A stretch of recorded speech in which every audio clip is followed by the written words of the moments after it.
जय श्री कृष्ण। आप देख रहे हैं दिव्य शंखनाद। मैं भाविका जोशी आप सभी का स्वागत करती हूँ। आज देव प्रबोधिनी एकादशी है। आप सभी को देव प्रबोधिनी अथवा देव उठनी एकादशी की कोटि कोटि बधाइयाँ। जैसा कि हम जानते हैं, हमारी सनातन संस्कृति में एकादशी का व्रत महत्वपूर्ण स्थान रखता है। प्रत्येक वर्ष 24 एकादशियां होती हैं। जब अधिक मास या मलमास आता है तब इनकी संख्या बढ़कर 26 हो जाती है। आषाढ़ शुक्ल एकादशी को देवशयन हो जाने के पश्चात से प्रारंभ हुए चातुर्मास का समापन कार्तिक शुक्ल एकादशी के दिन देवोत्थान उत्सव होने पर होता है। इसे केवल वैष्णव ही नहीं, सभी सनातनी बड़ी आस्था के साथ मनाते हैं। विवाह आदि समस्त मांगलिक कार्यों के शुभारंभ में संकल्प भगवान विष्णु को साक्षी मानकर किया जाता है। अतएव चातुर्मास में प्रभावी प्रतिबंध देवोत्थान एकादशी के दिन समाप्त हो जाने से विवाह आदि शुभ कार्य प्रारंभ हो जाते हैं। यदि श्री जी की अद्भुत सेवा प्रणालिकाओं में देव प्रबोधिनी एकादशी के दर्शन करें तो श्री जी में देवोत्थापन शुभ भद्रा रहित समय के अनुसार प्रातः मंगला पश्चात अथवा सायंकाल उत्थापन पश्चात किया जाता है। जैसे कि इस वर्ष देवोत्थापन सुबह 5:10 के पश्चात होना था, अतः आज श्री जी में मंगला के दर्शन वैष्णवों के लिए बाहर नहीं खोले गए, क्योंकि डोल तिवारी में देवोत्थापन का मंडप बनाया जाता है। सुबह 6:45 पर मंडप के दर्शन खुलते हैं। वहीं यदि सायंकाल में देवोत्थापन होता है तो श्री जी के उत्थापन के दर्शन वैष्णवों के लिए बाहर नहीं खोले जाते हैं। देव प्रबोधिनी के मंडप के दर्शन करें तो श्री जी की डोल तिवारी के प्रथम भाग में सफेद खड़ी से मंडप बनाया जाता है। इसमें अनेक सुंदर रंग भरे जाते हैं। पहले सफेद खड़ी से सीमांकन किया जाता है एवं उनमें विविध सुंदर रंग भरे जाते हैं।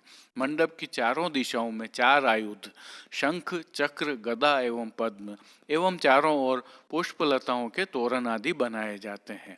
मंडप के मध्य में एक चौक एवं इसके चारों ओर 8 चौक बनाए जाते हैं। यह 9 चौक का मंडप 4 रेखाओं से चित्रित किया जाता है। इसके पश्चात सभी 9 चौकों में स्वास्तिक बनाए जाते हैं। इस सुंदर सुसज्जित मंडप के ऊपर 16 हरे पत्ते वाले बड़े गन्नों के 4 स्तंभों से मंडप बनाया जाता है। अर्थात इस मंडप को बनाने में कुल 64 बड़े गन्नों का उपयोग किया जाता है। 4 बड़े बड़े गन्नों को इकट्ठा कर 3 जगहों से लाल डोरी से बांध ऐसे 4 गट्ठरों का एक स्तंभ बनता है। इन चारों स्तंभों को डोल तिवारी में इस प्रकार आपस में बांधा जाता है कि उनके मध्य से प्रभु के दर्शन हो सकें। मंडप के चारों ओर बांस की 4 टोकरियों में गन्ने के टुकड़े, शकरकंद, बेर, सिंगाड़ा, बैंगन, भाजी आदि भरकर रखे जाते हैं। तत्पश्चात झालर, घंटा व शंखनाद के साथ श्री बालकृष्ण लाल जी चरण चौके की गादी पर विराजित होते हैं। 3 बार निम्न श्लोक का उच्चारण कर देवोत्थापन की विधि की जाती है। उत्तिष्ठोष्ठ गोविंद त्याज निद्राम जगतपत्ते त्वयुत्थिते जगन्नाथ युथित्तम भुवनत्रयम् त्वयि सुप्ते जगन्नाथ जगत्सुप्तम भवेदिदम् उत्थिते चेष्टते सर्वमुतिष्ठोत्तिष्ठ माधव। इसके पश्चात श्री बालकृष्ण जी को तिलक कर, संकल्प कर और तुलसी समर्पित कर दूध, दही, मिश्री के बूरे, शहद एवं घी से पहले पंचामृत कराया जाता है तथा शुद्ध जल से तत्पश्चात स्नान कराया जाता है। इसके पश्चात चंदन, आंवला एवं फुलेल से अभ्यंग कराया जाता है एवं दग्गल धराई जाती है। उपस्थित सेवक मंडप की 4 परिक्रमा करते हैं और श्री बालकृष्ण लाल जी को भीतर पधराकर मंडप बड़ा कर लिया जाता है। ठाकुर जी को भीतर पधराकर थाली में आरती की जाती है और श्री जी के दर्शन होते हैं। अब दूसरी प्रक्रिया के तहत दर्शन उपरांत उत्सव भोग धरे जाते हैं, जिसमें प्रभु को मीठी बूंदी, खस्ता शक्करपारा, दूध घर में सिद्ध मावे के पेड़ा बर्फी, दूध पूड़ी, बासुंदी, जीरा मिश्रित दही, तले हुए नमकीन, बीज चालनी के सूखे मेवा, विविध प्रकार के संधाना जिन्हें हम अचार भी कहते हैं, विविध प्रकार के फल आदि प्रभु को अरोगाए जाते हैं। संध्या आरती दर्शन उपरांत श्रृंगार बड़े कर लिए जाते हैं। श्री जी के अलावा अन्य सभी निधि स्वरूपों एवं हवेलियों में आज शयन पश्चात अनोसर नहीं होते हैं, रात्रि जागरण होता है एवं द्वादशी का राजभोग तक का सेवा क्रम लगभग 5 बजे तक पूर्ण कर लिया जाता है। कई मंदिरों में 4 जागरण भोग भी रखे जाते हैं, परंतु श्री जी मंदिर में क्योंकि गोलोक की लीला होती है, अतः जागरण भी नहीं होता है तथा 4 भोग भी नहीं रखे जाते हैं। जैसा कि हम जानते हैं, श्री जी में तुलसी जी का बहुत महत्व है। श्री जी को कोई भी भोग तुलसी समर्पित किए बिना नहीं अरोगाया जा सकता है। यह भी उल्लेखनीय है कि आषाढ़ शुक्ल एकादशी को तुलसी के बीज बोए जाते हैं एवं उनकी अभिवृद्धि और रक्षा हेतु प्रयत्न किए जाते हैं। कन्यावत उनका पालन कर आज कार्तिक शुक्ल एकादशी को इस बार द्वादशी को विवाह प्रभु के साथ किया जाता है। तुलसी पूजन एवं तुलसी विवाह का महत्व पुराणों में कई स्थानों पर बताया गया है। आज देवोत्थापन मंडप की भांति ही तुलसी विवाह का मंडप भी बनाया जाता है। तुलसी महारानी का भी गन्ने का मंडप बनाया जाता है एवं पूजन किया जाता है। प्रभु को तुलसी अत्यंत प्रिय होने के कारण विष्णु समान उनका पूजन किया जाता है तथा धन धन माता तुलसी कीर्तन का गान किया जाता है। श्री जी में यह पूजन श्री जी की अन्नकूट की रसोई में होता है। अन्नकूट की रसोई में ही तुलसी विवाह की प्रक्रिया भी पूर्ण होती है। कमल चौक में रखे गए तुलसी जी को उस्ताद जी अन्नकूट की रसोई में पधराते हैं। तुलसी जी के चारों तरफ दीपक सजाए जाते हैं। श्रीनाथ जी के मुखिया जी भीतरिया अन्नकूट की रसोई में जाकर तुलसी जी की परिक्रमा करते हैं। तिलका श्री अगर उपस्थित हों तो वे, अन्यथा श्री जी के मुखिया जी तुलसी जी को चुंदड़ी ओढ़ाकर तुलसी विवाह संपन्न कराते हैं। श्री जी की अलौकिक और अद्भुत सेवा प्रणालिका में यह है देव प्रबोधिनी एकादशी का भाव। आइए तुलसी पूजन की एक अलभ्य तस्वीर के दर्शन करते हुए जय श्री कृष्ण करते हैं और आगे श्री जी के आज के दर्शन करते हैं। आज की प्रस्तुतियों में सबसे पहले करेंगे प्रभु श्रीनाथ जी के दर्शन, पुष्टि सृष्टि से उत्सव मनोरथों के दर्शन। फिर एक नजर प्रभु श्रीनाथ जी के दर्शन कर लेते हैं। नमामि यमुनामहं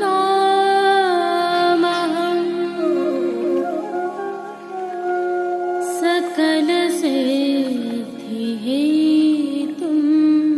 मुदा मुरारिपदपङ्कज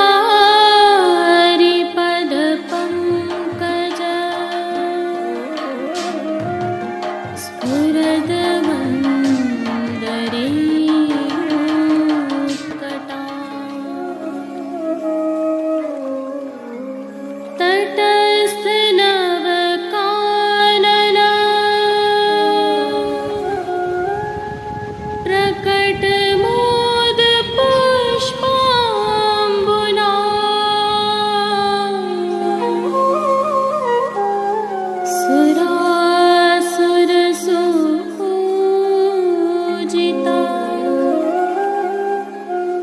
स्मरपितुः श्रियं देवव्रतम्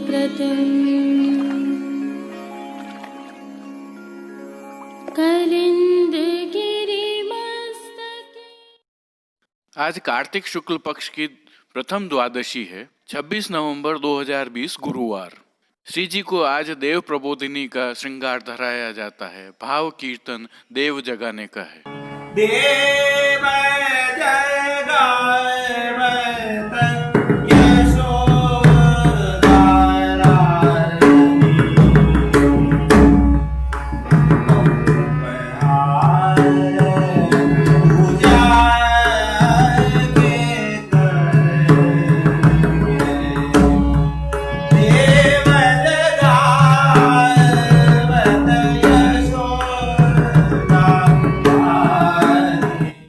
श्री जी की सेवा प्रणालिका में आज से शीतकालीन सेवा प्रारंभ होती है, जिससे सेवा क्रम में कई परिवर्तन होते हैं। आइए थोड़ी जानकारी साझा करते हैं। आज से बाघंबर, मुकुट, वस्त्र व झारी जी के ढकना नियम से आते हैं। शीतकाल प्रारंभ होने के कारण अब से प्रभु को पुष्प छड़ी व पुष्प के छोगा नहीं धराए जाते हैं। यह उल्लेखनीय है कि विजयादशमी से प्रतिदिन प्रभु को सामान्य वस्त्रों के भीतर आत्मसुख के वागा धराए जाते हैं।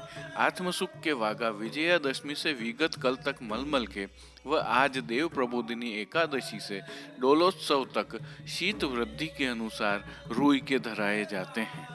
आज से ही प्रभु के श्री चरणों में मोजाजी धराने प्रारंभ हो जाते हैं, जो कि श्री जी के पाटोत्सव के दिन तक धराए जाएंगे। इसी प्रकार राजभोग सरे पश्चात उत्थापन तक प्रभु सुखार्थ सम्मुख में निज मंदिर की धरती पर लाल रंग की रुई वाली पतली रजाई बिछाई जाती है। इसे तेह भी कहा जाता है। एक अंगीठी, जिसे हम सिगड़ी भी कहते हैं, निज मंदिर में प्रभु के सम्मुख मंगला से राजभोग तक व उत्थापन से शयन तक रखी जाती है। ठंड का मौसम प्रारंभ हो गया है, अतः आज से डोलोत्सव तक मंगला में श्री जी को प्रतिदिन दूध घर में सिद्ध बादाम का सीरा, जिसे हम हलवा भी कहते हैं, अरोगाया जाता है। आज से प्रभु को प्रतिदिन गुड़ भी अरोगाया जाता है। उत्सव होने के कारण आज प्रभु को गोपी वल्लभ अर्थात ग्वाल भोग में मेवा बाटी और दूध घर में सिद्ध केसर युक्त बादसुंदी की हांडी अरोगाई जाती है। राजभोग में अनसखड़ी में दाख का रायता अरोगाया जाता है, तो सखड़ी में मीठी सेव व श्याम खटाई अरोगाई जाती है। अब श्री जी का सेवा क्रम देखें आज का, तो उत्सव होने के कारण श्री जी मंदिर के सभी मुख्य द्वारों की देहरी को सफेद खड़ी से मांडा जाता है। मुख्य द्वारों पर आशापाल के पत्तों की सूत की डोरी से बनी वंदनमाल बांधी जाती है। गादी जी खंड आदि मलमल के आते हैं। गेंद, दीवाला, चौगान सभी सोने के आते हैं। चारों दर्शनों मंगला, राजभोग, संध्या आरती व शयन में थाली वाली आरती की जाती है। प्रभु की झारी जी में सारे दिन यमुना जल भरा जाता है। प्रभु को मंगला दर्शन पश्चात चंदन, आंवला एवं फुलेल से अभ्यंग कराया जाता है। साज सेवा में आज श्याम मखमल के आधार वस्त्र पर विद्रुम के पुष्पों के जाल के सुंदर भारी जरदोशी काम वाली बिछवाई धराई जाती है। गादी के ऊपर लाल रंग की, तकिया के ऊपर मेघश्याम रंग की जरी के काम वाली एवं चरण चौकी के ऊपर हरे मखमल की बिछावट की जाती है। वस्त्र सेवा में श्री जी को आज सुनहरी जरी की किनारी से ही सुसज्जित सूथन, चाकदार वागा एवं चोली धराए जाते हैं। पटका रुपहरी जरी का धराया जाता है। श्री मस्तक पर कूल्हे व चरणारविंद में लाल रंग के जड़ाऊ मोजाजी धराए जाते हैं। ठाड़े वस्त्र मेघश्याम रंग के धराए जाते हैं। श्रृंगार आभरण सेवा के दर्शन करें तो प्रभु को आज वनमाला का चरणारविंद तक का उत्सववत भारी श्रृंगार धराया जाता है। हीरा की प्रधानता के स्वर्ण के जड़ाऊ आभरण धराए जाते हैं। श्री मस्तक पर सुनहरी जड़ी की जड़ाऊ कूल्हे के ऊपर सिर पेच, 5 मोर पंख की चंद्रिका की जोड़ तथा बाईं ओर शेषफूल धराए जाते हैं। श्री कर्ण में मकराकृति कुंडल धराए जाते हैं।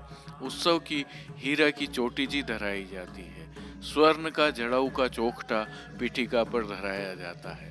श्रीकंठ में हीरा, पन्ना, मानक व नीलम के हार, मालाजी आदि धराए जाते हैं। कस्तूरी कली की मालाजी धराई जाती है। श्वेत पुष्पों की, लाल एवं हरे पुष्पों की थाग वाली 2 सुंदर मालाजी धराई जाती है। श्रीहस्त में हीरा के वेणु जी एवं 2 वेत्र जी धराए जाते हैं। खेल के साज में पट उत्सव का एवं गोटी जड़ाऊ की आती है। श्री जी को उत्थापन के समय फल फूल के साथ अरोगाए जाने वाले फीका के स्थान पर तले हुए बीज चालनी के सूखे मेवा अरोगाए जाते हैं। एक और परिवर्तन भी होता है। आज से डोलोत्सव तक प्रतिदिन संध्या आरती के समय श्री जी को रतालू की नींबू, नमक व काली मिर्ची युक्त चटनी व पिंड खजूर, जिसमें बीज निकालकर उसके स्थान पर घी भरकर अरोगाए जाते हैं। सायंकालीन सेवा में परिवर्तन होता है। आरती दर्शन के उपरांत श्रृंगार बड़े कर दिए जाते हैं। जड़ाऊ की कुल्हे व मोजाजी बड़े कर श्री मस्तक पर सुनहरी जरी की कुल्हे व मोजाजी धराए जाते हैं। श्रीकंठ के श्रृंगार छेड़ान के छोटे धराए जाते हैं और श्री मस्तक पर आज लूम तुर्रा नहीं धराए जाते हैं। राग सेवा के तहत मंगला में गोविंद तिहारो स्वरूप निगम नेति नेति, मंडप में देव दिवारी शुभ एकादशी, पंचामृत में जागे जग जीवन जग नायक, तुलसी पूजा में धन धन माता तुलसी बड़ी, राजभोग में छाक वीरी के अचवन के, और अरिजा को वेद रटत ब्रह्मा रटत, आरती में मोहन नंद राजकुमार, शयन में बंदो चरण सरोज तिहारे, कीर्तनों का प्रभु के सन्मुख गान किया जाता है। जय श्री कृष्ण। अब पुष्टि सृष्टि से दर्शन करते हैं। देव जय गायब यशोदा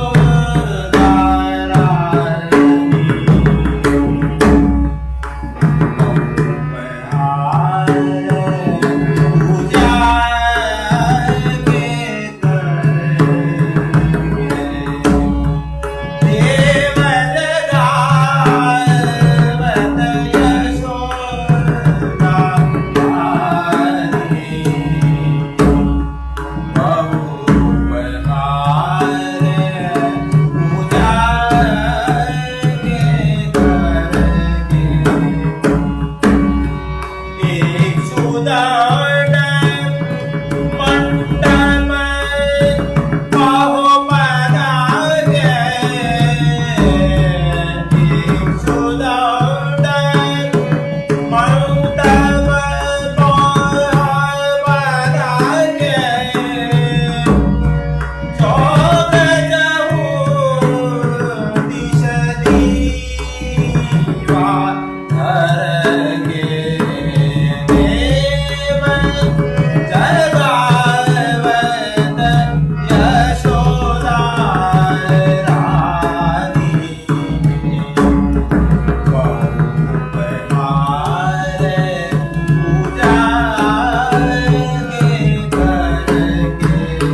आज के लिए बस इतना ही। अपने विचार हमें कमेंट सेक्शन में बताइए और इस वीडियो को अधिक से अधिक शेयर कीजिए। देखते रहिए दिव्य शंखनाद। धन्यवाद। दिव्य शंखनाद के लिए कृष्ण कन्हैया सनाट्य के साथ कैलाश पालीवाल, कुल शर्मा, राजू भाई सनाट्य, कमलेश पालीवाल, जतिन सनाट्य और कांकरोली से गौरव पालीवाल की प्रस्तुति। कीर्तन श्री कीर्तन गोपाल जी मापावाला काकासा एवं रवि गोपाल जी मापावाला।